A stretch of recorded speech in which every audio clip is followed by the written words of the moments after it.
ಆಸ್ಪತ್ರೆಗೆ ದಾಖಲಾಗಿ 6 ದಿನ ಕಳೆದರೂ ಕೂಡ ಚಿಕಿತ್ಸೆ ಮಾತ್ರ ಸಿಕ್ಕಿಲ್ಲ. ತಂದೆಗೆ ಚಿಕಿತ್ಸೆ ನೀಡದ ವೈದ್ಯರ ವಿರುದ್ಧ ಮಗ ಆಕ್ರೋಶ ವ್ಯಕ್ತಪಡಿಸಿದ್ದಾನೆ. ಅಡ್ಮಿಟ್ ಮಾಡಿ 6 ದಿನ ಆಯಿತು, ಆದರೂ ಇನ್ನೂ ಟ್ರೀಟ್ಮೆಂಟ್ ಕೊಟ್ಟಿಲ್ಲ.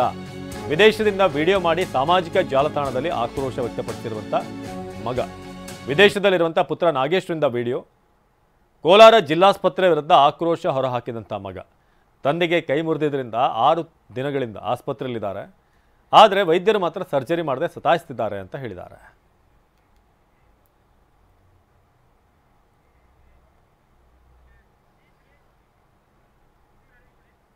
ನಮ್ಮ ತಂದೆ ಚಿಕ್ಕಮುನಿಯಪ್ಪ ಸುಮಾರು 75 ವರ್ಷಕ್ಕಿಂತ ಹೆಚ್ಚಾಗಿ ವಯಸ್ಸಾಗಿದೆ. ದುರದೃಷ್ಟವಶಾತ್ ನಮ್ಮ ಹಳ್ಳಿಯಲ್ಲೇ ನಮ್ಮ ಮನೆ ಅಕ್ಕಪಕ್ಕದಲ್ಲೇ ಒಂದು ಸೀಮೆ ಹಸಿ ಕುಮ್ಮಿಬಿಟ್ಟು ಅವರು ಕೆಳಗಡೆ ಬಿದ್ದೋಗ್ಬಿಟ್ಟು ಈ ಮೊಣಕೈ ಏನಿದೆ, ಮೊಣಕೈಯಿಂದ ಮುಂಗೈವರೆಗೆ ಇರೋ ಮೂಳೆ, ರೇಡಿಯಸ್ ಮೂಳೆ ಅನ್ನೋದು ಮುರಿದೋಗ್ಬಿಟ್ಟಿದೆ. ಚಿಂತಾಮಣಿ ಸರ್ಕಾರಿ ಆಸ್ಪತ್ರೆಯಲ್ಲೇ ಸ್ಕ್ಯಾನ್ ಮಾಡಿಸಿದ್ವಿ, ಮೂಳೆ ಮುರಿದೋಗಿರೋದು ಗೊತ್ತಾಯ್ತು. ಆ ಡಾಕ್ಟ್ರೇ ಹೇಳಿದ್ರು ಇಲ್ಲಿ ಚಿಂತಾಮಣಿ ಸರ್ಕಾರಿ ಆಸ್ಪತ್ರೆ ಕ್ವಾಲಿಟಿ ಚೆನ್ನಾಗಿಲ್ಲ, ಕೋಲಾರ ಸರ್ಕಾರಿ ಆಸ್ಪತ್ರೆಯಲ್ಲಿ ಕರ್ಕೊಂಡೋಗಿ ಅಂತ.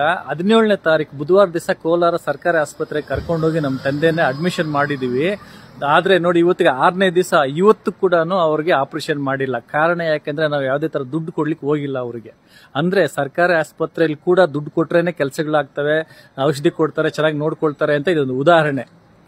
ಇವತ್ತು ಒಂದು ಬೇರೆ ವ್ಯಕ್ತಿ ಬಂದ್ಬಿಟ್ಟು 10,000 ಕೊಟ್ಟಿದ್ದಾರೆ ಅಂತೆ, ಪಟ್ ಅಂತ ರಿಪೋರ್ಟ್ಸ್ ಎಲ್ಲ ರೆಡಿ ಮಾಡಿ ಆಪರೇಷನ್ ಮಾಡಿ ಕಳಿಸ್ಬಿಟ್ಟಿದ್ದಾರೆ. ಬಟ್ ನಮ್ಮ ತಂದೆ ಅಲ್ಲಿದ್ದಾರೆ.